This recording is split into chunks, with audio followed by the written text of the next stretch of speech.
Shall we begin with the mandala? Let's begin with the mandala. Absolutely. Let's do that. Just thinking, everybody, that we were going to offer this mandala, all the contents of the universe, to the Buddha as a request for the teachings. It's very auspicious. Okay.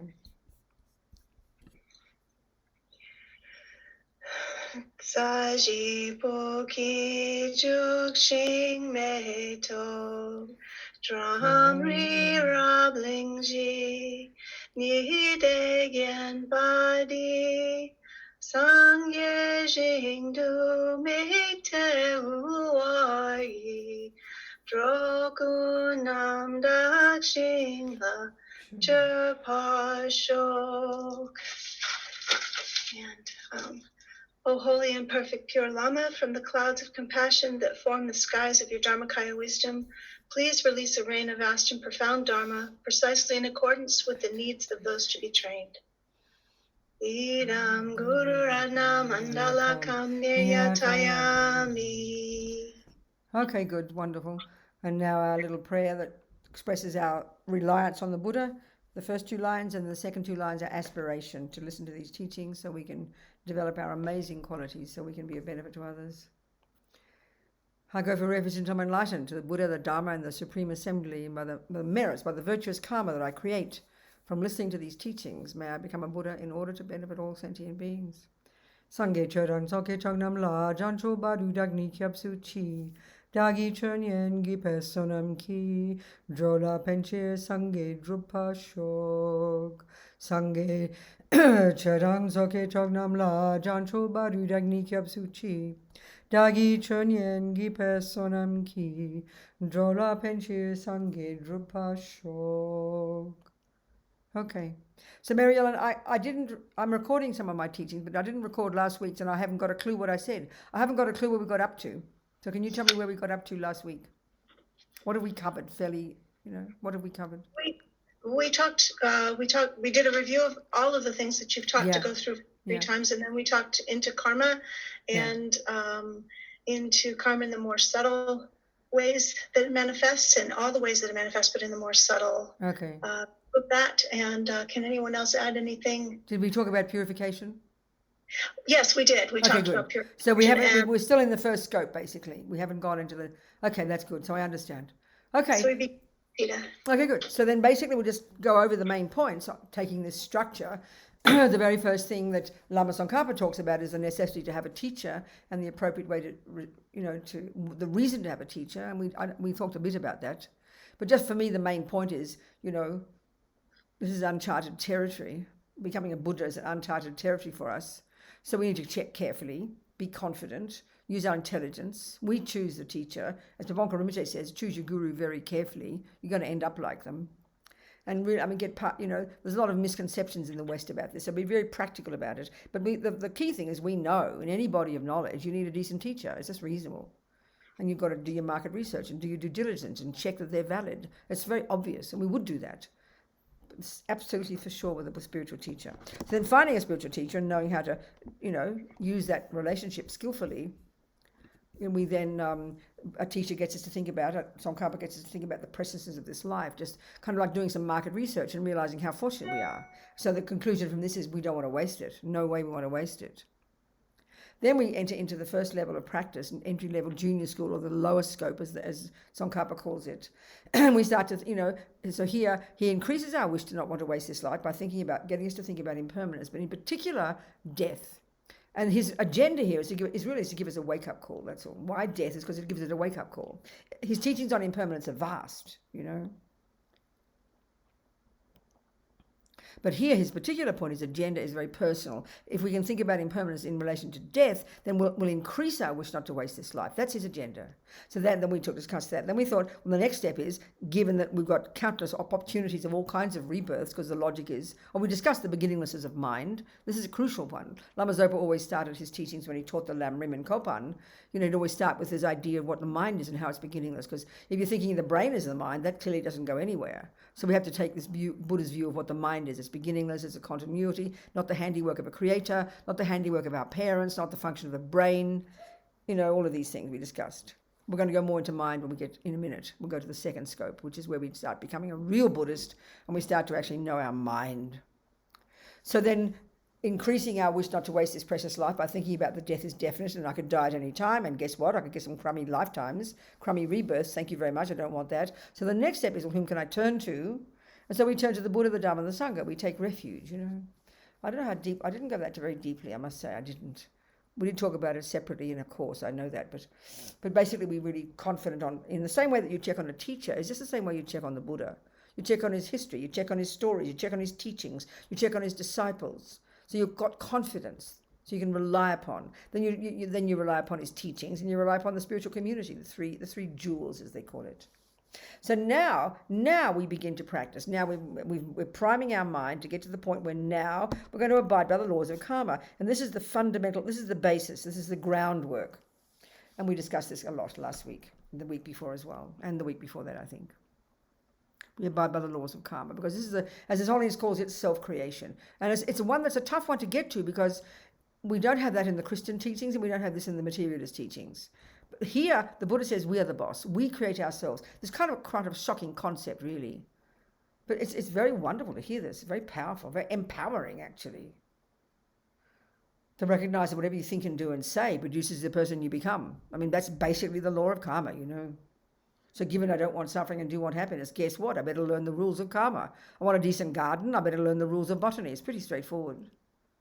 So here in a practical way is so important. So entry-level grade 1 junior school practice, beginning now, you back off and don't harm sentient beings. Why? Because you don't want future suffering. Then you do your purification. So you not only stop creating more negative seeds, you try and put atomic bombs under the negative seeds we've already planted. So the main emphasis in this level of practice isn't on being virtuous, isn't on being helpful to others. We've got to put ourselves together first. That's the level of here. So now we go to the next stage of practice, the entry level, next one, like the middle scope, as Tsongkhapa calls it. We start to practice the teachings and practices suitable to the disciple of the middle capability, as Rinpoche puts it. Here I call it high school. It's still the wisdom wing. It's still the work you do on yourself. Now we get to the real point. We now get to the mind. Having harnessed our body and speech, having energized ourselves to want to practice and begin to harness our body and speech, control our body and speech, live in vows, don't harm, don't kill, don't lie, don't steal. Now we get to the root of the problem, which is the mind.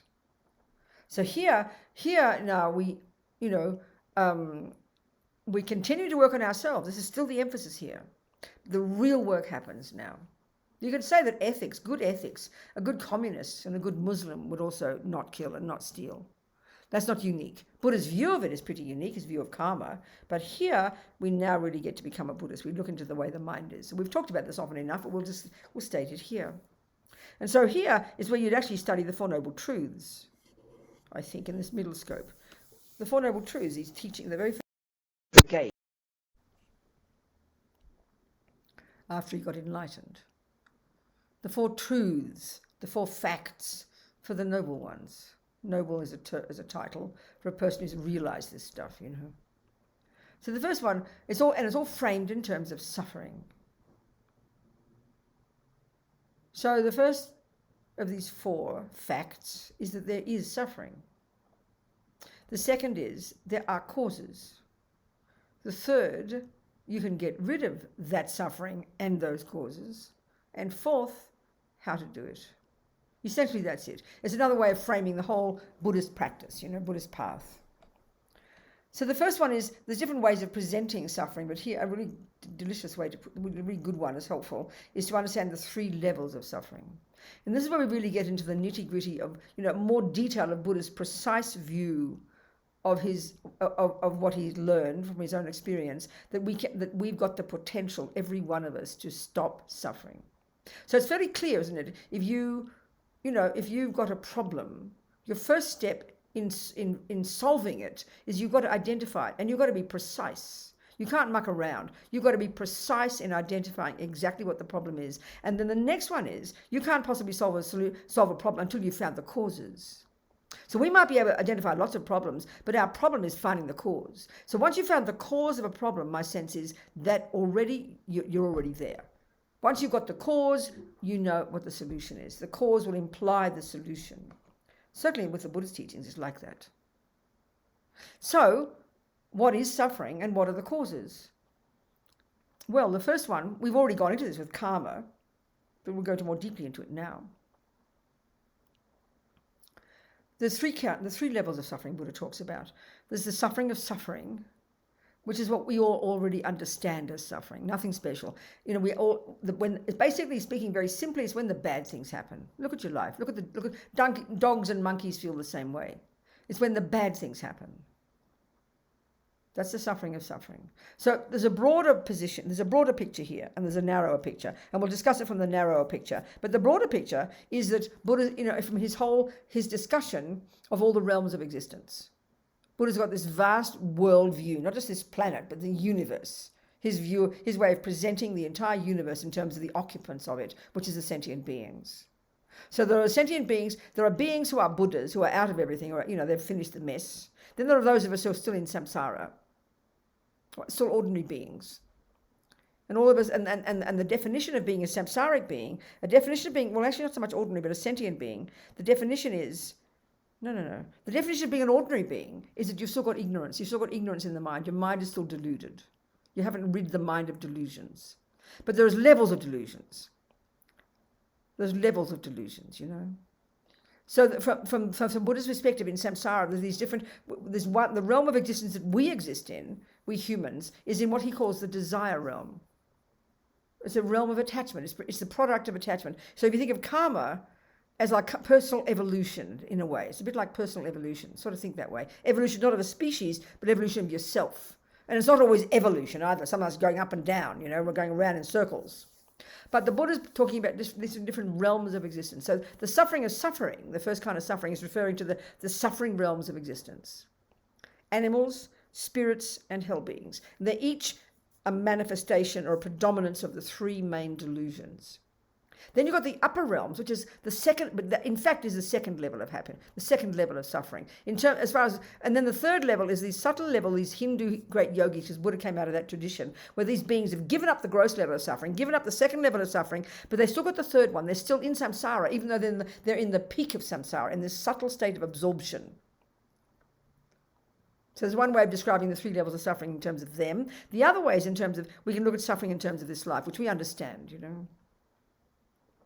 So in this life, the suffering of suffering is when the bad things happen. There's no question. Now the next level of suffering for the Buddha is quite depressing for us, because it's what we refer to as happiness, which is when the good things happen.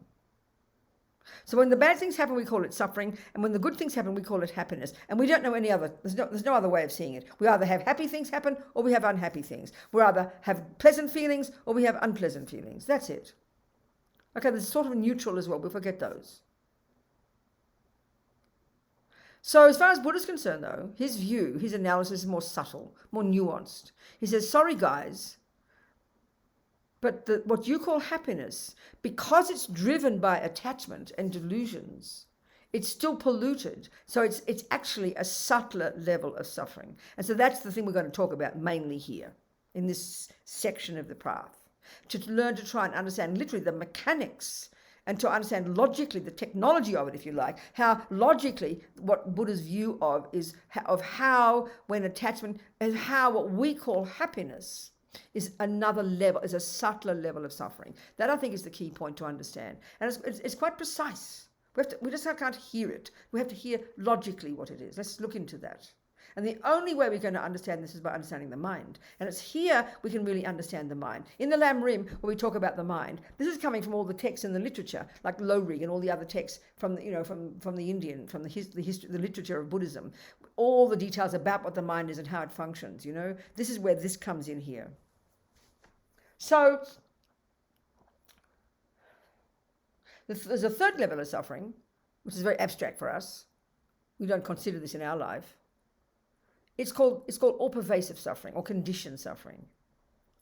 So if you take these three realms of existence, the first, from the bigger picture point of view, the entirety of samsara, you've got the grossest suffering, which is the fruit of negativity. We discussed karma. And that's all the lower realms. Then you've got the upper realms, human and gods, and forget the gods, but even the human, which we call happiness, but Buddha says it's still a level of suffering. because it's driven by attachment and delusions. But the third one, in the Hindu view, the peak of liberation, as far as they're concerned, is still for the Buddha. It's just the peak of samsara. You're still in samsara because you haven't cut the root of delusions. So if you want to quit the first kind of suffering, you gotta stop harming negative. You gotta practice junior school. Stop harming sentient beings. If you want to stop the second kind of suffering, you got to give up attachment. And we're going to discuss this. The third one, if you want to give up all suffering altogether, you've got to realize emptiness, which is what you get in the sixth perfection. So there's different levels of practice, counteract the different levels of suffering. So let's look at it in terms of our own life, though, trying to understand logically this subtler level of suffering. So but before we do that, we should look at the causes, because that really, seeing it in the framework of the causes of suffering is extremely helpful. So the causes of suffering, second noble truth, there are two causes as far as Buddha is concerned, simply two main causes. There are hundreds of causes. Everything we can point to in the universe that is the product of cause and effect is made of many things. We can see that, is made of many bits and pieces. So everything that's a result of cause and effect, we can see there are many causes for it. If you just even think of a rose, there are many, many things that have to come together to produce a rose, but you can narrow it down to the essential causes, to the main causes. Even the one main cause, there's a main cause, and that is the seed. Then your other conditions, you need the water, the right time of the year, a good, the moisture, the heat, the earth. All those things come together and you'll get a rose. But you can narrow it down to the main cause. So the same with a moment of suffering, and in fact the same for a moment of happiness. And that's his Buddha's expertise here. He's not trying to work out how to plant a flower. That's not his job.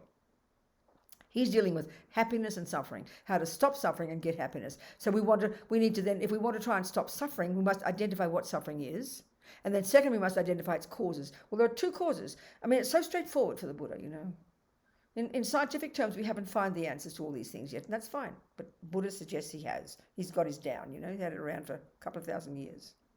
So the two main causes, many, many secondary causes, but the two main causes, this is the crucial point. And this is where we really drill down into Buddha's really clear view, We learn a lot about it in karma, but here we really drill down here exactly. So, let's say Doug. Where's Doug? Doug's there somewhere. Maybe Doug was, maybe he's not there anymore. Doesn't matter. Somebody. Whatever, whoever. I've got to use a boyfriend every time. But there's Doug, my boyfriend Doug, okay. So there's Doug, and the typical thing is, you see me crying. What's wrong, Robina? Why are you suffering? Because you can see I'm suffering. And I'll say, Doug was mean to me. So you won't argue with me at all. No one will argue. That's a valid reason as far as our world is concerned. So we don't analyze it so like this, but what we're saying is, what's the cause of my suffering? There's one main cause as far as I'm concerned, and that's Doug. Now, equally, you flip that over, and I'm happy. Why are you happy, Robina? There's one main cause. Doug was kind to me. So we don't articulate it like this, main cause, secondary cause, but effectively it's what we're saying, isn't it? And look at the behavior of the world. It's absolutely clear this is the philosophy of the world, and no one has to teach us this. Buddha says this is deeply in our being from countless lifetimes of practicing. This is the samsaric philosophy. Whether you're a Christian or a Muslim, you might have a philosophy, but in the end, the gut philosophy of ego is that the external event is the problem, and the external event is the cause of my happiness. That's how we think. It's very clear what we think. Look at our behavior. No one had to teach us, because it's deeply ingrained in our mind. It's a misconception coming from this ego grasping, the root delusion, which we deal with later in the great scope. So the Buddha's view is different. He says, no, you've got a mistake. He's not being moralistic, he's being practical.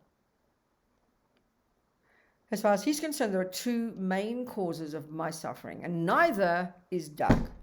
It's pretty shocking, Neither is Doug. He's merely a secondary cause. A great term for it, I think, is he's merely a catalyst. You can't say he doesn't play a role. You can't say that everything out there in the world doesn't play a role. You can't say your brain doesn't play a role. But what we can see is, and this is not being rude about materialism, our philosophical materialist views, but that is exactly how we're talking, Everything out there, we are a product of the external. That's it.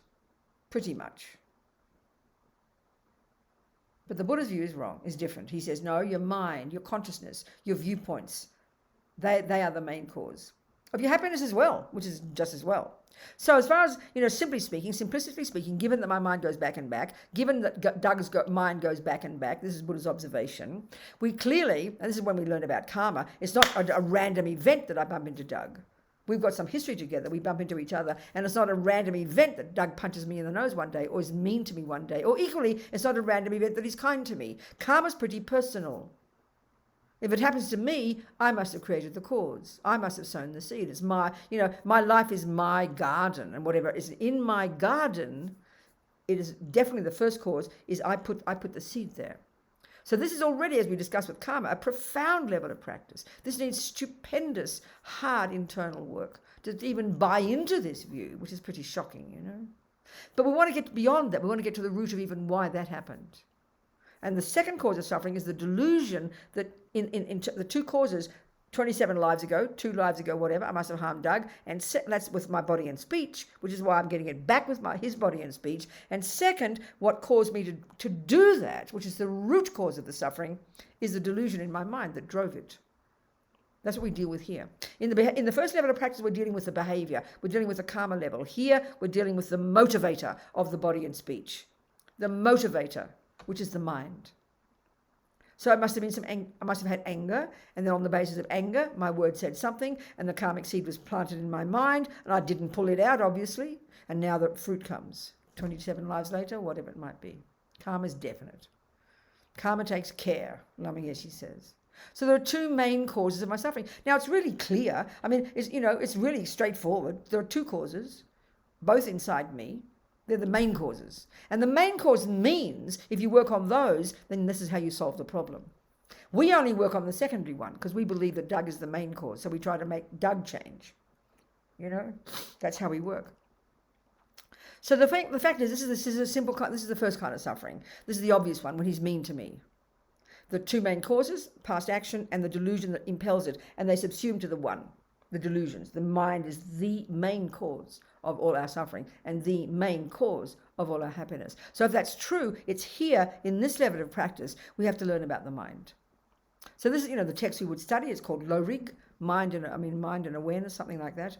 And you learn the epistemological model of the mind, you learn the psychological model of the mind. And this is truly fascinating. And I think modern scientists, we blissed out to study the Buddhist model of the mind because it's so fascinating, it's so precise, it's so detailed, it's so extensive. But they just got to posit the possibility they're not discussing the brain, and that's the thing that holds them back, because we're talking the cognitive process itself. So the delusions then, if we're trying to solve the problem, you can stop the punching, that's okay, but to get to the root of it, you've got to stop the delusions. This is the key one, because that's the main cause. But let's look now at the second kind of suffering. This is more subtle, this is much more difficult to hear, which is why we need to understand it carefully. So we understand that getting, in terms of the first level, the first noble truth, there is suffering, and the first kind of suffering is when the bad things happen. And then the second kind of suffering, the more nuanced one, is when the good things happen. And that's what we're trying to discuss here. Let's just get that done. So now, what does that mean? It means that when the bad thing happening is basically when attachment doesn't get what it wants. And when the good thing happens, it's when attachment does get what it wants. So let's look at these delusions. This is the delusions. They all say in the text that Buddha has identified 84,000 distinct delusions or misconceptions. And I always keep asking the Geshis, what text are these 84,000 listed in? They never know what text it is. But they all say that he did have 84,000. But we certainly know about the 3 poisons, don't we? There are the 3 poisons, the 3 toxic emotions. And I heard Ling Rinpoche, and I'm sure I quoted this, I have said this many times. Ling Rinpoche, when he came, the young Ling Rinpoche, the reincarnation of Dalai Lama's main guru, when he teaches around the West, he always talks about these 84,000 neuroses, this map of the mind. This comes even from the Hindus. The 21,000 of those, of 84,000, are rooted in ego grasping, the first of the 3 root delusions. The 21,000 are rooted in attachment, and 21,000 are rooted in anger, and the other 21,000 are rooted in all 3. So understanding these 3 poisons, which sounds so cute to us, all the 3 poisons. To understand these is profound, I tell you. We know the words: ignorance, attachment, anger. How boring, We don't speak this way in our science. We don't speak this way in our neuroscience or our psychology. They just sound cute. But these are astonishingly clearly presented in the text, and we have to put meat on the bones of these three. And once we're going to understand these three, in particular, understand their intimate relationship, there's like a hierarchical relationship, then we can understand all the other dramas. And then you can understand your mind. And when you can understand your mind, I tell you, you can understand somebody else's mind. Because for the Buddha, we're all just recipes of the same stuff, variations of the theme, that's all. And he's referring not just to humans. This is the map of the mind that refers to all beings that exist.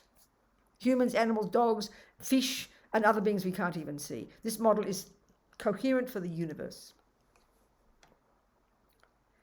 So do you want to be a Buddhist? You've got to know what he means by the mind, which means it's not, as we discussed, not physical, continuity of mental moments, beginningless, endless, a product of the law of cause and effect, and has this astonishing potential to be free of delusions and full of goodness, and to have infinite wisdom, infinite compassion, blah, blah. That's our final nature. That's what we're heading for. That's the end of our course. We graduate as a Buddha, So the three poisons, let's look at these then. The root, okay, these words, it's interesting when I have talked in Spanish, and like we had recently, the Spaniards and the French or the Russians, there's different ways they use these words, it's quite difficult to get the words that we all convey fairly accurately what Buddha's saying, So the key, as we all know, the key word, if we've read the Buddhist text, we're going to hear the word affliction, and that's a very nice English word, but I would suggest it's rather arcane. We don't talk about it in daily life. It's rather quaint. But it's the direct translation of the Sanskrit, and indeed the Tibetan equivalent, which I don't know what it is. But the Sanskrit is klesha. So affliction, analyze the meaning. What is an affliction? It's a problem, isn't it? And we usually refer to as a sort of a more personal thing. I might say it's a sense of, it's a personal thing. So it's either you've got a physical affliction, isn't it, or a mental affliction. Well, I know Geshe Sopa, who's Lama Zopa Lama Yeshe's teacher, who was in Wisconsin, who died a few years ago, who was sent here by His Holiness in the 60s. And he taught at university in Wisconsin. And he taught the Lamrim. He took 25 years to teach it. It was wonderful. It was published by Wisdom and by Snowline, published Tsongkhapa's 4 volumes, and then Wisdom has published Geshe Sopa's 5 volumes, I think, commentary. The whole path, which we're doing in a couple of hours. So Geshe Sopa always would say mental affliction, which I think is getting closer to be more precise. It's a mental problem. Hear these words, okay? So Buddha divides, as we've been discussing, and we'll say it more precisely here, Buddha divides, and it's a way I like to put it. I mean, it's implied in the teachings. It's not always laid out like this, but it's implied that there are states of mind that are neurotic, ridiculous, misconceptions, delusional, disturbing, afflictions, in other words. Mental afflictions, problems. Now, we give them equal status, like I've been discussing. We in the world, in neuroscience and psychology, just factor in anger and attachment along with love and compassion, like a normal person has all of this. There's no view in modern science, there's no view in neuroscience, there's no view in psychology that would even remotely suggest that you can get rid of these afflictions, which is exactly what Buddha's saying. So it's kind of a radical point, and it's hard to hear it initially. We can't even imagine a person who doesn't have a skerrick of anger or depression, or anxiety, or jealousy. It just doesn't seem reasonable. They seem like mentally ill to us. So we're going to look freshly at this, trying to comprehend what he means. So then you've got the states of mind that are valid, that are reasonable, that are appropriate. Love, compassion, kindness, generosity, forgiveness, wisdom. Then there's a third category. They call them neutral, which means it demands we understand what they mean by negative and positive. They just sound moralistic to us, but these are technical terms. Broadly speaking, negative, non-virtue, delusion, disturbing emotion. Lama Yeshe, in his Mahamudra book, came up with, I identified 21 different synonyms that Lama made up, to try and convey to us crazy people in our culture the meaning of these afflictions. He never used the word affliction. He just sort of knew it was a dumb word, even though it's a classic Buddhist term. The second category are the valid ones. Invalid, this is a very curious one. To think that anger is invalid and to think that love is valid, that sounds very peculiar, but I'll describe, we'll discuss. The third category are neutral, and that does not mean they're not important. That means they're neither negative, neurotic, delusional, ridiculous, disturbing, and the cause of your suffering, nor are they valid, they are valid, but nor are they virtuous, states of mind. These have a particular character in Buddhist psychology, and you've got to get past the moralistic tone. It's the technical terms. This neutral, that's why I'd rather call them the mechanics of our mind. These are the states of mind like concentration, good memory, intention, attention, discrimination. There are many of these, without which you'd be a maniac. You'd be a mentally ill person. You'd be like you just wouldn't exist. You couldn't do anything. This is the stuff that keeps us together. But a murderer or a meditator needs these ones. So it's in that sense, concentration in its nature is neither good nor bad. It's neither virtuous nor non-virtuous. A sniper needs very good concentration. As Lama Zopa says, thieves need mindfulness. Mindfulness, and there's 27 varieties of interpretations of it, but really it's actually a word that refers to the ability to not forget what you're doing moment by moment. So to be a good, as Lama Zopa says, thieves need mindfulness. It's not virtuous. It's not virtuous. Doing a mindfulness meditation is not in its nature virtuous. What makes it virtuous is your reason for doing it, your motivation. This is a crucial component of understanding Buddhist psychology. It's so important to understand this. And then we'll understand the Bodhisattva path, which really emphasizes the role of motivation. This is crucial. It's crucial components of Buddhist psychology. So what we have to do, given that we're trying to become a Buddha, rid of all the rubbish, Da, full of all the goodness. It's obvious the methodology is implied. And this is where we do the work on the mind, the nuts and bolts of the mind. We really drill down in the mind now. So what we're learning is these delusions, these misconceptions, these afflictions. I like to use, frankly, I think the most accurate term in English that translates affliction appropriately is the term mental illness. Now, this is very shocking for us. Analyze that term. So think about it. If you just say the word illness, we get it. Well, illness is an affliction, isn't it? Having a knee ache is an affliction. Having your husband beat you up is an affliction, or having poverty, that's an affliction. You're afflicted with problems. But here we're very personal. We've got mental problems or we have physical problems. Well, Buddha's expertise is the mental ones. So an illness is a problem. But then you put the word mental in front of it, we have a panic attack. We do not want to confess to having a mental illness. This is a shocking thing to admit to. There's only people at the other end of the spectrum who are in the hospitals and the maniac houses. They're the ones who got mental illnesses and I'm normal. Well, Buddha's view, and I'm not joking, it's really a good way to put it, is just a question of degree, that's all. Because his point is this. Ego grasping, the root delusion, is a mental illness, which gives rise to attachment. We're going to go into these. That's a mental illness, which gives rise to aversion, which is a mental illness, which gives rise to the other 83,997 afflictions. So they're mental illnesses, but it's too shocking to use that term in our culture. But this is exactly the best term, I'd suggest. A mental illness. So we're all mentally ill, Buddha's saying. It's just a question of degree. And I'm not joking. So when you're out of samsara, you've stopped your mental illness, baby. You've given up the delusions, which are the cause of mental illness, which are themselves mental illnesses, and the cause of doing all the crazy things we do. So this is a very different way of talking, isn't it? It's not how we think in our culture. So, okay, what we have to learn, we're focusing here, we have to learn to distinguish, we have to learn to identify these mental illnesses. We have to learn to identify these afflictions, these delusions, these disturbing emotions, these misconceptions. And that's the one I want to really look at. So for us right now, when we say anger, when we say attachment, when we say depression, when we say jealousy, what we think of is an emotion. Isn't it? An emotion. And when we say emotion, it definitely is our mind, but what's playing a big role, I think, in our emotions is our body. So because we're so oriented towards the body, because we're so addicted to the body, we make the body the boss, as Lama Yeshe puts it, and because we only think we are the body, for a start, in the West, then we only notice our emotions when our body is involved. And this is just too late. So Buddha's expertise is in this area of practice, in the middle scope, where we could learn to do a bit of concentration, learn a bit of, shamatha is not taught until the Bodhisattva path, but it's a Hinayana teaching in its nature, it's a wisdom wing teaching in its nature, so we can easily learn this here and begin to concentrate and start to identify all these crazy delusions in the mind. This is the job here. Because these are the cause of suffering, the main cause of my suffering. The main cause of why now Doug is harming me. Past karma and the delusion that drove my karma, and then of course my action, and then of course now I'm responding to him through the lenses of my delusions, which are perpetuating my suffering. So we have to learn to identify the delusions, which inform our body and speech. So there are 84,000, and we get them down to the 3 root delusions. So why the word delusion for me is a brilliant word. The explicit teaching at this level of the teachings is mainly to get us to recognize that these states of mind, these mental illnesses, these afflictions, they have a particular component of being extremely disturbing. And that's the main emphasis. That's what's explicit.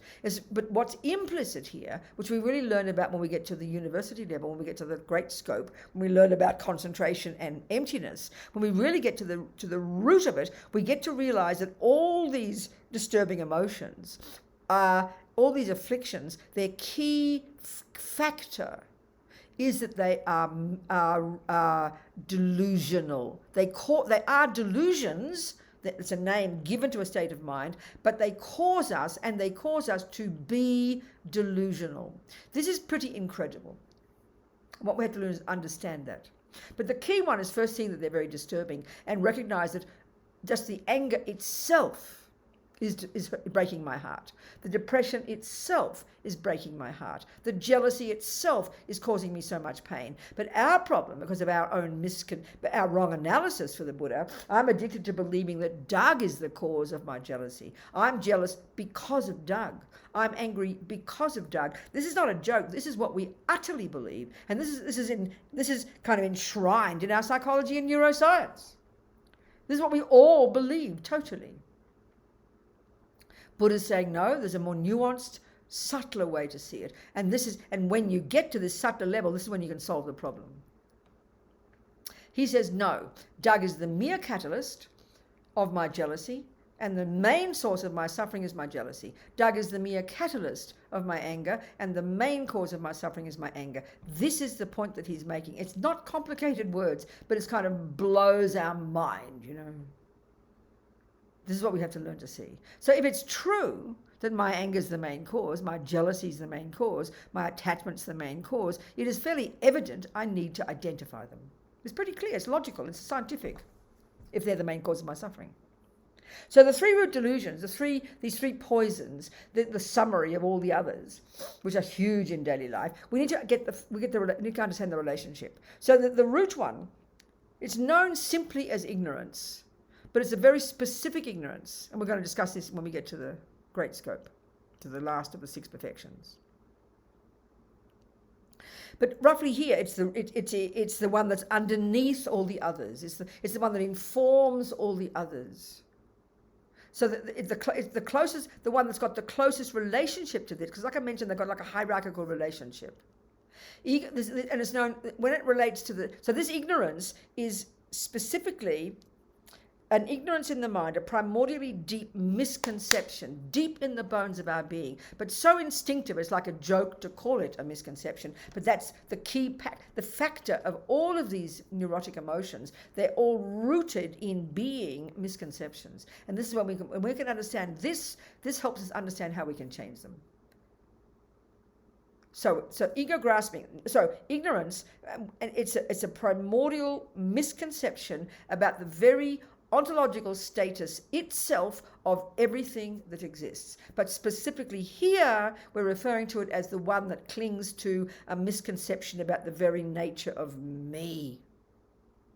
So we can call it ego grasping, a nice colloquial term. It's relating to the me. So there's a deepest assumption in our mind, primordially deep, that assumption of a concrete, inherent, intrinsic, definite, independent, set in stone me.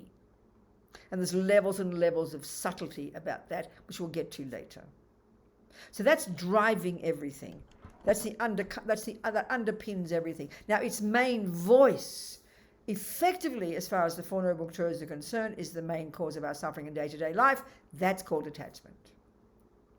And it's multifaceted. From eons of practicing it, we get born in this life, which is what Islam Zoba puts it, is one of the worst sufferings we have in our modern culture. And this is the energetic level of attachment from of practicing it in the past. We wake up in this life with this deep primordial feeling that we believe utterly that I am not enough, that I don't have enough. No matter what I get, it's not enough. No matter how thin I get, it's not enough. No matter how my shape of my breasts and my nose and my feet, it's not enough. How much I possess, it's not enough. How much Doug tells me he loves me, it's not enough. It's like a bottomless pit of dissatisfaction, and it's the most intense suffering. And I think it's what we mean by self-loathing. It's what we mean by self-hate. It's what we mean by low self-esteem. Because we don't have enough money or this or that, but it's completely expressed as I am not enough, It's an incredible mental suffering. It's the energy of attachment as a result of practicing attachment. Then naturally, if I don't feel I'm enough or have enough, guess what that leads to? The next level of attachment, which is this terrible hankering and desperately searching for something. So where's the most obvious level we search? The objects of our senses. What are the objects of our senses? The entire universe.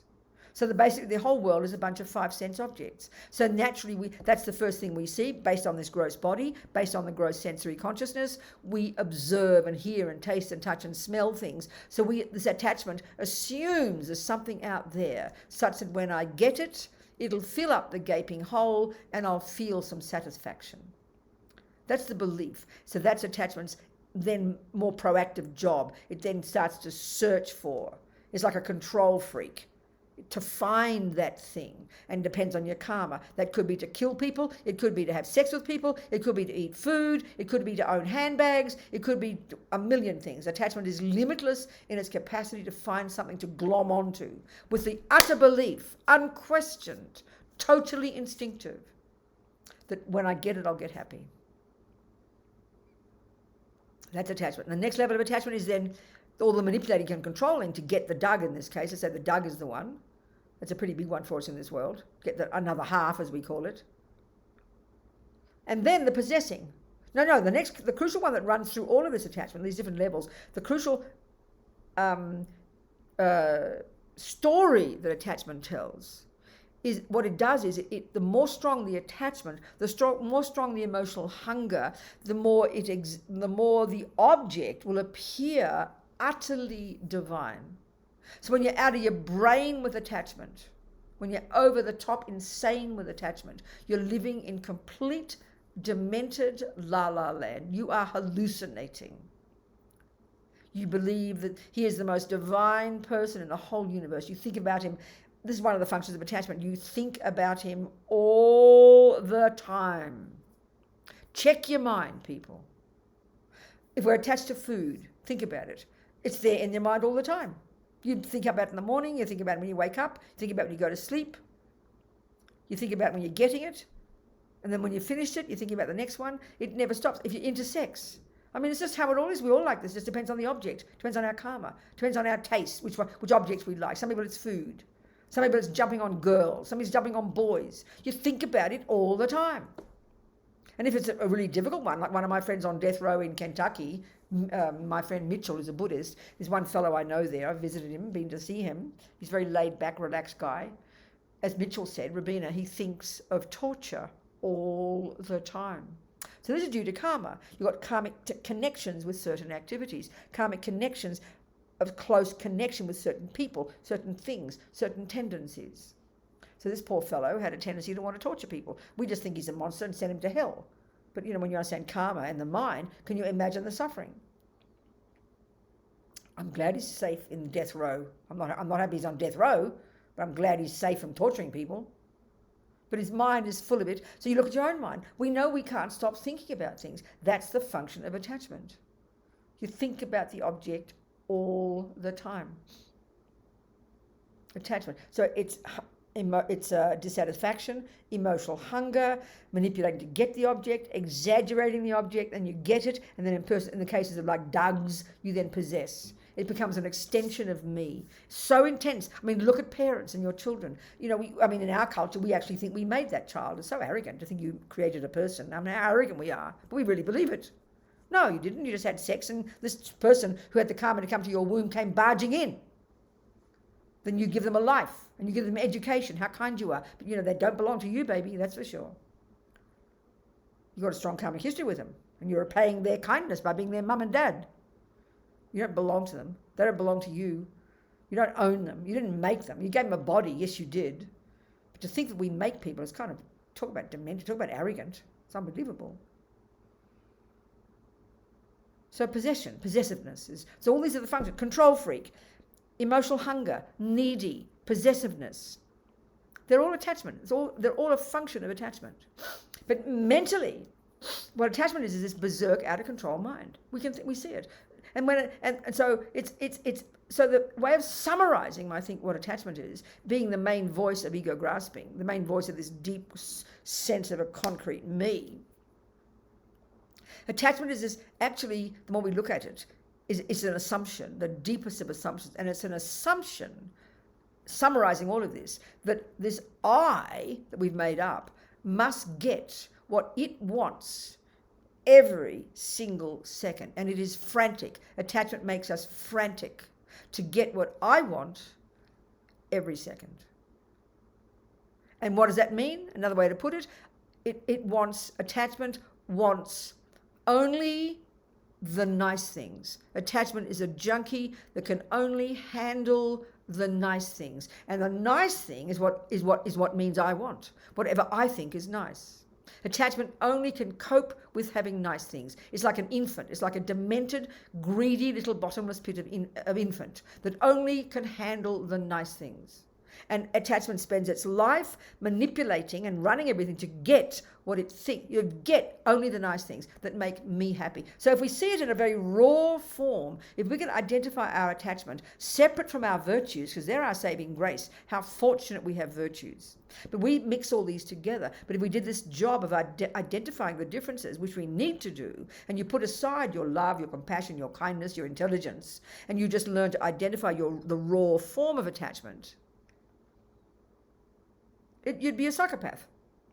Attachment's like a psychopathic state of mind. It's narcissistic. It's totally self-centered. It's totally frantic.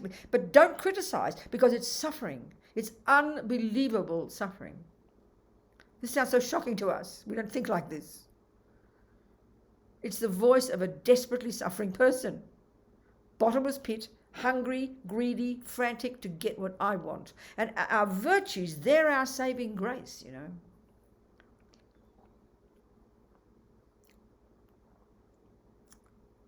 Then attachment is frantic to get what I want every second. It's just there. It's perfectly trained. My mother doesn't have to teach me. Now, the point is, what will happen when it doesn't get what it wants, which is 1,000 times a day? You drop a cup when you're washing the dishes. The noise is too loud. The temperature's not the right temperature. Doug doesn't listen to you properly. So it's a mild level of things not getting what attachment doesn't want, like ordinary baby things every day, which we never pay attention to, or the really extreme things, like you will leave me for Mary Ellen. I come home to a note. I've left you for Mary Ellen. It'll be absolutely devastating. I mean, that's the really shocking, suffering of when attachment doesn't get what it wants. But what's the state of mind that arises when attachment doesn't get what it wants? That's called aversion. The bare bones state of mind is called aversion. Now, that's got a whole spectrum as well. The most volatile level of aversion is called anger. It's called anger. You see a person shouting and yelling. They're having a mental breakdown, aren't they? Oh, she's just being angry, we'll say. What do you think's going on? Their attachment just didn't get what it wanted, so they're having a complete panic attack. Anger is a panic attack. Anger is, how dare that happen to me? I don't deserve it. And the milder levels of aversion, which we all experience, which we never pay attention to, we call them irritation, upset, annoyed, irritated, frustrated. You don't go to your therapist because you felt frustrated. She'll tell you to shut up and go home. If you come and tell you want to kill your husband, then she might listen to you. But the Buddhists say we've got to listen all the time, because irritate, annoyed, frustrated, upset are mild versions of anger. They're thwarted attachment. And this is 1,000 times a day. But this is our tragedy in our culture. We don't pay attention to those mild levels because we just factor them in as normal human behavior. We don't factor them in as being something we can change. So we wait till Doug wants to kill me or I want to kill him before I start thinking I've got a problem. And that's why we all have severe mental breakdowns. That's why we go crazy. That's why we suicide. That's why we murder each other, because we don't pay attention until it's too late. This is a really simple, profound point, I tell you, which is why Buddha's skills are so amazing. He gives us his ability, gives us his skills to learn to become familiar with our mind before it hits the body, before it becomes emotional. Because why? Because these thoughts, they all come down to being thoughts. This is very shocking for us. So when we learn this when you learn Buddhism, you study low rig, you study the epistemological model of the mind, which is how the mind functions. It's absolutely fascinating. So complex, And then you've got the psychological model, which is the contents of the mind, which is what we've been discussing so far. But let's look for a minute at the epistemological. This is truly fascinating, the way the mind functions. And again, this is not the brain. This is these ingenious yogis from the past who created single point of concentration, who got their mind honed to a subtle level of clarity that is so brilliant, you can't imagine, that you can actually observe the workings of your entire mind. They mapped the mind internally. It's mind-boggling, It's so sophisticated. But of course, we only now are learning about it in our culture, finally. And it's because of the Dalai Lama making it public, finally. It's been around for 2,500 years. And we're so arrogant in our culture, we think we invented everything. As His Holiness always says, I always quote, it was these amazing Indians more than 3,000 years ago who began the investigation into the nature of self. We really do believe it was Mr. Freud, so clever, 100 years ago. I mean, we should be embarrassed how arrogant we are.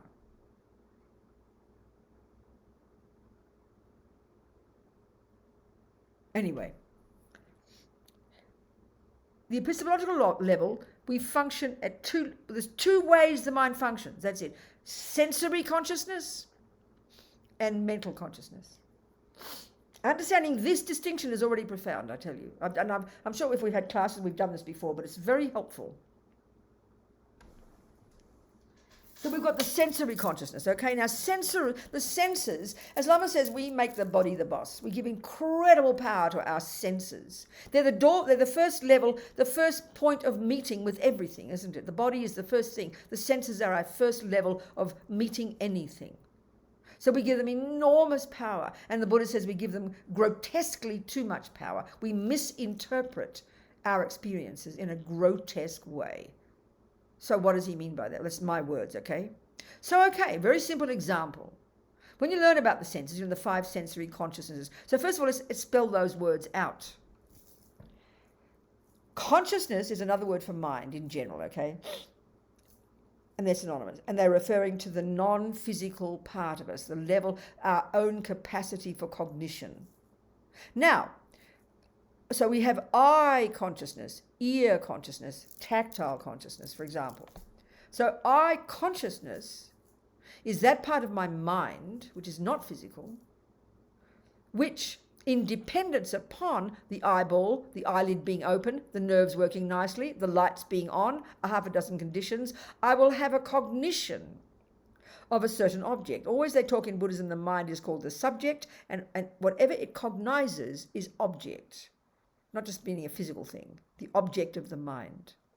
So eye consciousness is that part of my mind that will cognize, only 2 things. Now, I will tell you, I will say, when I look at this, Charmaine has lent me her mala because I keep breaking my malas. I will say, oh, that's a really pretty mala. I like that orange, and I'll say it's a very nice feeling. I like the feeling. So tactile consciousness, eye consciousness, okay? Nose is not involved. Tongue's not involved. I don't need to lick it. So what's happening is this. My eye consciousness, which is that part of my mind, is cognizing something, and so is my tactile. Well, the eye consciousness, all the senses are like dumb animals with respect to animals. They're profoundly limited in their capacity for cognition. So eye consciousness can only cognize 2 things, shape and color. So I will tell you what I'm seeing is a really nice looking mala, a very pretty mala. But that's a lie. It's not true. That's completely giving too much power to the senses. So what's going on? If my eye consciousness can only cognize shape and color, what part of my mind is cognizing a beautiful mala? What part of my mind, when I say the shape that's labeled Doug, when I'm in love with him, when I've got attachment for him, and I'll say, Doug is unbelievably handsome. Doug is the most divine man in the whole universe. We know what we're like when we're in love.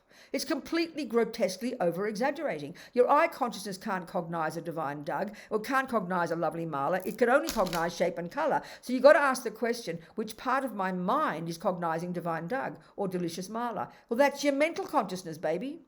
And that, as Lama Zopa says, is where the workshop is.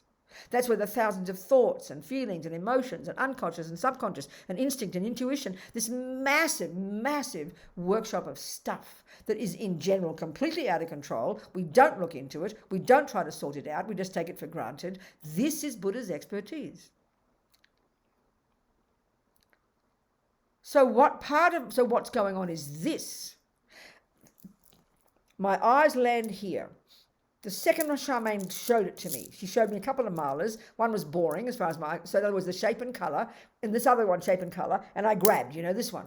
So what happens is this. My eyes see that shape and color, and this is not a joke, quicker than Google, I promise you, quicker than Google, my mental consciousness is accessed. And what's in there? All my trillions of memories. Now, Buddha says there's not a single thing I've ever seen, heard, tasted, touched, smelt, or thought about since beginningless time that isn't stored in my mind, which is why eventually you can get clairvoyance, which is why eventually you can see everything that exists, because it's just the way the universe is, Buddha says, it's the way the mind is. It just does that. Like Geshe Sopa in London, Geshe Tashi in London said, it's like we're shooting a movie all day, and all the images get stored in our mental consciousness. So to the degree that I could access any of my memories within a millisecond quicker than Google, out of my mouth will come, what a nice mala.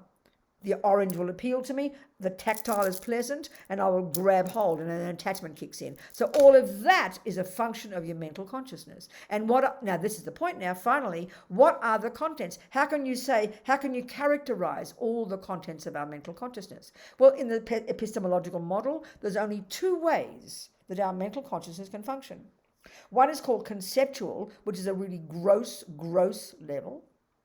And the other one is called perception. Now, this is a regular English word, but it's got a very specific definition in Buddhism that is referring to a level of cognition that we never access virtually. It's only at a subtler level, when we've got concentration, that we've actually accessed this ability to cognize phenomena at a subtler level where we can cognize it directly. It's about the best way to put it. Non-conceptually, where we can direct cognition of something. It's pretty subtle. We don't ever touch that. We live at the grossest level. So this is what's shocking. When we say conceptual in our culture, we'll point to the head, Then when we say emotional, we'll point here. And as far as we are concerned, they're completely separate. Not for the Buddha. They're all rooted in being concepts. So what a pretty mala. Doug is so divine.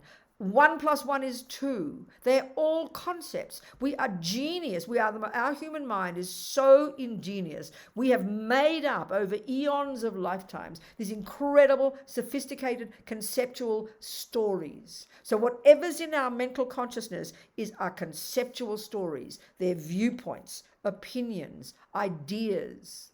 And some are neurotic, deluded, over the top, eye-based, liars, delusions, misconceptions, which lead us up garden paths and send us off to the lower realms and make us insane and cause us to harm others. And they're the ones we've got to get rid of.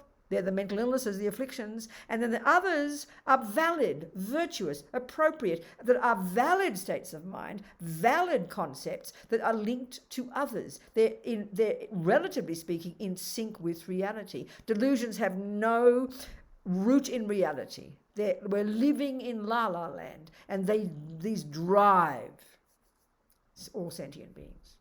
And these are why we suffer. But they're all rooted in being conceptual stories. Now, some of them, you can have a conceptual story that Buddha would call a misconception that says that my mind is the brain. Now, he's not being rude. I'm just trying to make the point, Buddha's not being fundamentalist. Dalai Lama is amazing in his discussions with all the neuroscientists. They're learning a few things. So is he. But he would say that's a misconception. But there's not, I mean, depending on if you're a great scientist, there's not much emotion around that. And you would say that's a conception. Oh yeah, that's a thought. That's an opinion. It's a viewpoint. Well, we say it's the truth, don't we? We don't think it's a viewpoint. But even if it's a truth, it's still a viewpoint. This is the interesting point. Buddha says all the things in our mind, conceptual, are viewpoints. They're all viewpoints. But he says some are valid and some aren't. So an invalid viewpoint is one that is not in sync with reality. A valid viewpoint is one that is in sync with reality, even conventional reality. So we can say 1 + 1 is 2. We've all agreed in terms of mathematics. We all agree, we shake hands on that. We've all agreed, we buy into that as a truth. It's a conventional truth. And we can agree on that one easily. I say to Doug, I love you. And he'll say, oh, I love you. We think we're communicating. We've both got totally two complete misconceptions, two complete different conceptions about what love means. We've got no clear definition whatsoever. So the deluded misconceptions, they're all misconceptions. And this is the point for the Buddha, with our practice of controlling our body and speech first, then getting some meditation under our belt, and then beginning to study Buddhist psychology, and then recognizing and distinguishing between anger and love and attachment, for example. We spend the next 6 weeks on this topic. So I say, I love Doug. Love is under the virtuous heading. It's a valid state of mind. And why is it valid? Because it's in sync with reality. What reality? That it's related to interdependence, which is conventional reality.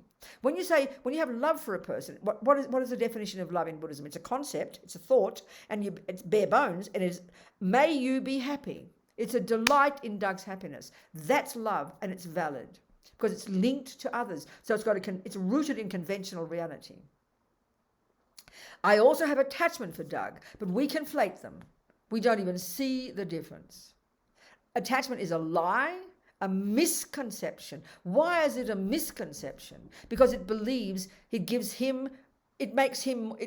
when I've got my attachment glasses on, he will appear to me as more delicious than he really is. So it's simply a lie. When I see the cake on that plate and I'm attached to it, I'm seeing a divine thing sitting on the plate, vibrating deliciousness, just begging me to eat it. I give it all this power that it doesn't have. So literally it's rooted in being a misconception. But because we've practiced attachment and anger for eons, they've got this emotional component, a huge emotional component. And that's where we leave it. We only leave it at the emotional level. So that's where we have to first control our body and speech. You don't do anger's job by punching and kicking. You calm your speech and body down. Then you can get to the job of now learning the Buddhist model of the mind. And now you can learn to distinguish what anger is and what attachment is. So attachment is exaggerated, deluded, demented, I-based emotional hunger that's greedy like a vampire that over-exaggerates his deliciousness and believes when I get him, he'll make me happy. This is all implicit for us. We don't speak this out. This is what we have to do. So it's an emotion, yeah, because the body's involved, but it's equally a delusion, as is the delusion for the Buddha that your mind's the brain. He's not saying the brain doesn't play a role. He's not saying Doug doesn't have some good qualities. He's not being nihilistic, but it distorts, it embellishes. As Lama Zopa says, all the delusions, this is unique to Buddhist psychology, it's very fascinating. He says all the delusions, all the misconceptions, all these mental illnesses, all these mental afflictions, decorate on top of what is there, the cake, Doug, the mala, qualities, layers upon layers upon layers of characteristics that just aren't there. So deliciousness is as if, when I'm in love with Doug, we all know this, it's as if deliciousness and divineness and handsomeness are coursing in his veins along with his blood. Like it's as if it's got, and this is where we're all looking into emptiness, we're going to get there. It's like I'm sitting out here, I'm this innocent victim, and there's this divine Doug. What choice do I have? That's how we are about the cake. Look at us when it comes to the cake. You feel like you have no control at all. It's the cake's fault. Look at it, looking so divine on that plate. What choice do I have? This is exactly how attachment makes us feel. We become these infants, Look at how we can't resist food. Look at how we can't resist whatever attachment object it is. This is the energy, because our mind, we're feeling bereft and lonely and I'm nothing. Attachment comes along and makes up this big lie that it's also divine. You dump all this power and all this deliciousness onto that object, so you're just like a vampire to get it into the right hole, Well, my poor friend on death row, all he thought about is torturing people. That was his attachment. Can you imagine? It's suffering. Attachment's insane. It's a deep mental illness. But maybe you might not have it at the gross level. You mightn't be jumping on 14 people a day. You mightn't be injecting heroin into your veins. So therefore we think we don't have a problem, isn't it? Because we think an ordinary attachment is normal human behavior. Sure, it's normal, but it's a mental illness, baby. This is Buddha's expertise. This is how he talks. Okay, he doesn't talk like me. I'm trying to put it in Australian terms. How we talk, all of us, so we understand. He talks about it so politely in the text, We need to have it shouted at us, I think. Attachment's insane. It's demented. And it's the main voice of ego grasping. And then when it doesn't get what it wants, when it's thwarted 1,000 times a day. And this is where it gets so subtle, we don't even notice. Then by the end of the day, you wonder why you're distressed. You wonder why you're anxious. You wonder why you're worried. Well, aversion is the response when attachment is thwarted. So as long as you get that cake, then for a moment, we'll go into there later, but it constantly is not getting what it wants. So this aversion builds up. But because you're not an angry, shouting person, and you are kind, and you are nice, and you are loving, you're not paying attention to this subtler level of attachment, and then you wonder why you can't get out of bed one morning because you are inert with depression, because you've never paid attention to your mind. That's the build-up of 1,000 times a day, your attachment being thwarted, but then it just becomes internalized. Depression, and you're just like a lump of nothing, Or you kill somebody, or yourself, one or the other. This is ordinary attachment and aversion 1,000 times a day before all the others come, before the jealousy, before the other ones. This is just attachment and aversion. So attachment is emotional hunger, dissatisfaction, possessiveness, constantly exaggerating, control freak, manipulating, exaggerates, so utterly self-centered. And aversion is volatile anger, or more mild, like irritated, annoyed, frustrated, or depression and despair. There's a whole spectrum. And we're running between these all the time as an ordinary person with kindness and love and compassion. Lama Yeshe said, I can tell you about attachment for one whole year. You never begin to understand it, until we start learning and then building it up in a practice, identifying it. So it's huge. I mean, eventually to be rid of attachment is when you virtually realize emptiness. So don't hold your breath, It's huge. So the main way they talk about it here is the gross level, but at least the very first level. You control the servants of the attachment. You don't put in 6 pieces of cake. You don't jump on every girl you feel like it. You don't take things that don't belong to you. You don't kill. You harness the servants of your attachment. That already helps your attachment calm down. Now we get to the attachment itself. But it's a misconception. But it's because it's so ancient and it's so habitual, it's virtually instinctive. And because our body and mind are inextricably linked, then of course we express it through our body. And we only notice it when the body's involved. That's what we have to learn to change. That's why we have to have some concentration so we can start to see the mind itself before it gets to the body. That's the real job we have to do. Any questions? It's time to go home practically. Look at this. My God. Any questions? Any questions? About attachment and aversion, specifically. I haven't even got to talk about how attachment's suffering yet. Well, I sort of have implied it, but I've got to be more technical. Are there any questions? No, okay, well, let me continue then. So why is getting what attachment wants, which we call happiness, suffering? Why is it called suffering? Well, Buddha calls it the suffering of change. And this is logical, but it's sort of annoying to hear it. Like, what's he telling us this for? Think about this now. It's a very simple level called attachment, the suffering of change. Think about it. It's very simple. So the suffering of suffering is having an empty stomach. Think an ordinary example. You're really hungry. You're missing, you're not happy. You've got a suffering feeling. So then you think you're going to solve the problem and you're going to get a piece of cake. Well, look at the process, isn't it? Look at the process. So first of all, you're dissatisfied because some anger is like dissatisfaction. Oh, it's so horrible. I'm so horrible. I've got so much hunger. My God, I can't stand this. Or whatever it is. This is a mild level of suffering. Forget about the headaches and all the rest. So then the suffering of suffering, you can't stand it. Aversion is arising so strongly. So you try to get something to alleviate the pain, isn't it? So that's going to be the cake. So attachment comes up with the idea of a cake. You're all excited. Then you go get it. And all the time thinking about it, anticipating it, imagining it, thinking about it, getting it, walking towards you. You don't forget what you're doing. What was I doing in the kitchen? You never forget. It's the cake. You get the cake. It's on the plate.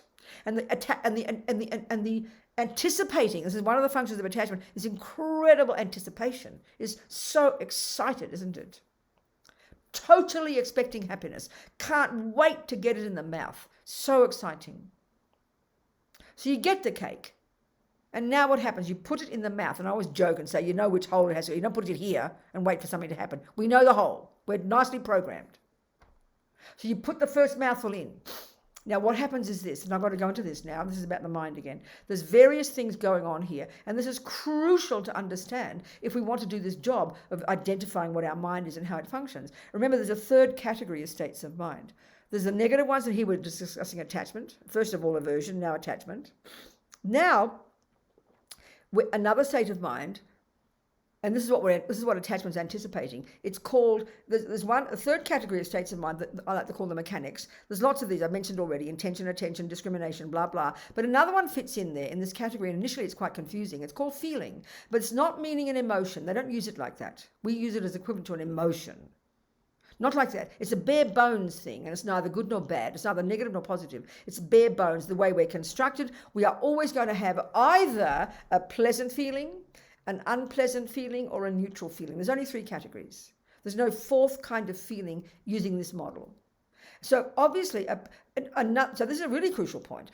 A pleasant feeling is another word for happiness. Now because we're so addicted to believing that Doug is the cause of the happiness and that cake is the cause of the happiness, we actually conflate the word happiness with the cake. We conflate the word divine Doug with the word happiness. So when you tell me about your happiness, Robina, and Buddha's referring to pleasant feelings, I will tell you about Doug. Because we so believe that the happiness is out there. And this is a technical thing. Don't hear it as don't hear it as moralistic. I believe, because I'm so totally believing he's the cause of my happiness, I think he is the happiness. Then when you remember the suffering experiences, you don't remember your feelings. You remember the object. You remember the event. That's how demented our minds are. But feeling is a moment of mind, and pleasant feeling, and that we can see there's a whole spectrum of pleasant feelings, the most mild pleasant feeling to the most intense joy. If you're so lucky to have a most intense joy, I'm still waiting. That's called feeling, and that's another word literally for happiness. Happiness is not a function of a thing. Happiness is not a function of the body. Happiness is a function of the mind. Pleasant feelings can be experienced through sensory consciousness and through the mental consciousness. Happy feelings, pleasant feelings. So, what attachment? We think we're attached to the cake. We think we're attached to Doug. Well, attachment does exaggerate Doug's deliciousness, but I've got to have contact with that object, don't I? You don't just look at him with your eyes. You've got to have contact with the cake. You don't just look at the cake. You don't just, touch the cake. You've got to get it in the mouth. And what happens then? This is the culmination of attachment's job. What you've been anticipating all that time is the pleasant feeling that is triggered by contact with the cake. So contact is a state of mind, pleasant feeling is a state of mind, and attachment is a state of mind. There's a whole bunch of parts of our mind all working well here. There's another one called discrimination that can tell the difference and know it's not a carrot cake, it's a chocolate cake. There's a million parts of our mind all working together. But the crucial piece is here, attachment is under the negative heading because it's lying to me. It's coming from emotional hunger, from feeling I'm not enough, big hole in here. It exaggerates the deliciousness of the cake, and then it causes me to believe that when it's in the mouth, then I'll get happiness. And now the point is, Buddha agrees, it does trigger a pleasant feeling, because when you have that first mouthful, it's a very pleasant feeling. There's no question. That's called a moment of happiness. It's correct. Buddha does not argue. So where's the problem? We know the problem. You're not satisfied. You feel the pleasure, but already you're greedily anticipating the next mouthful. You can't even treasure that moment of, and this is a moment of pleasure. because that's the function of attachment, to always be dissatisfied. So you get the best taste on the planet and already you're greedily wanting the next mouthful. Because why? Because you're not satisfied with that first moment of pleasure. This is the nightmare. I remember reading about all these people. I remember one fellow who was addicted to jumping on girls. And he went to Sex Anonymous or whatever they call it. And he said it was a torture. He's having sex with one girl and all he's doing is thinking of the next girl. We know that one. That's attachment's job. Even when you get what attachment wants, you're not satisfied with it, so you're frantic to get the next mouthful. You can't wait. So you get the next mouthful. So what does it do? It also triggers a moment of pleasure. But if you analyze it carefully, I'm sorry, the first mouthful was the best. This is not a joke. This is literal. Already the pleasure is slightly less, but we don't notice because we're so frantic, because we're so dissatisfied still. So you have a third mouthful, then a second piece, and then so what's happening from the first mouthful onwards is now the pleasure is diminishing. And the cake is gradually looking more disgusting every time you look at it. And by the time you get to the fourth piece, you want to vomit. So what do you think all this is called? Is the suffering of change. It changed from that moment of happiness to it became, the eating of the cake became now the first kind of suffering. It's now called the suffering of suffering. You want to vomit. Now tomorrow I will forget completely that the very thing that triggered the first fragile moment of pleasure is also the thing that mainly caused me to feel disgusting, to get acid reflux, to want to vomit, and to get fat. You forget, attachment forgets all that tomorrow, and you again anticipate the same happiness. We are like insane, Buddha's saying. We're bashing our heads against brick walls for eons. And the tragedy is, this is not being moralistic. He is saying, because of these misconceptions, the fact is, it is not possible to get satisfaction, joyful feelings from cake. You get a bit, even the best dugs in the universe. I don't want to be too gross here. It's the same. If you kept having contact with the object of the senses continuously, you'd vomit and die. This is fact. This is scientific fact, but we don't like to think about it. And I'll tell you why. Because we don't have an option. We don't have an option. So this is where Buddha kind of, he gets us to go through this and to get to see how disgusting it is and get to see how it's not bringing us happiness. But we've got to know why he's telling us this. What is he giving us an option, please? We've got to look forward to something. Well, I'll tell you what he's saying. This is the whole path, but it's just not explicit like this. What he's telling us is, see, even when he says it is pleasure, pleasure is triggered. He does not argue with that. But he says it's really limited pleasure and it stops and becomes disgusting. We know this is true. So but then we've got to say, well, what's our option, mate? You got to give me an option, please, Buddha? He says, yes, I've got one. I've found out how to get real pleasant feelings. Hear it practically. I've found a method to trigger. I've found a method to get pleasant feelings, happiness, joy, that will not change into the suffering of suffering. That's what he's telling us. And so what's the method? This is the whole point of the Buddhist path. What's the method to get that, please, Buddha? Yeah, I'd like it, please. How much is it? He says, I'll tell you what it is. So basically he's saying this. We think happiness, happy feelings, pleasant feelings, are what we get when we get the object of the senses. And that is our method. And this is because we're a sensory being with five senses, born in this world basically of the five sense objects. We get born with a body with five holes that demand feeding, and attachment's job is to find the things to have contact with them, so we feed the senses. But the point is, Buddha's telling us, and we're going to again prove this, you do get pleasure, but it doesn't last. Now that annoys us because we know it doesn't last. We know it doesn't, but like I said, we don't have an option. I'm getting there. So he's saying it doesn't last. It implies he's got a method that does last, and we're going to get to that. But he's saying not only do you not, after you've eaten the cake, not only do you not get satisfaction, the cruelest thing of all is it actually increases your craving for more cake. So it's like not only do you not get satisfaction, which is bad enough, but actually it increases your craving. That's the nightmare of attachment. Now we know this. My mother used to say, because I was attached to food, I am attached to food. When I go to bed at night, I'm anticipating my morning coffee. When I'm doing my morning practice, I'm anticipating my morning coffee. When I'm doing my practice at night, I'm anticipating, I don't know what, always something. Attachment is always anticipating something, looking forward to something. So my mother used to say it, I'd think about it. She'd say, Bobsy, the more you get, the more you want. We know this. This is a truth we all know, but Buddha's expertise is this one. So what he's saying is, petals, sweetie pies. You think happiness is what you get when you get what attachment wants. No.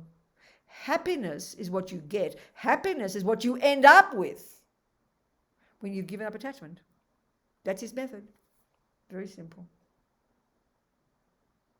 It's just hard work, that's all. So it's basically, he's got a method for giving up being a junkie. That's all. And that's not even the final one. We've got more to do after that. But this is this next level. So what he's saying is, when you control your body and control your speech and don't follow everything you want them to do, then you control your attachment and your anger and your jealousy. Hear this point. They don't spell it out so clearly. Hear this point. What would you end up like?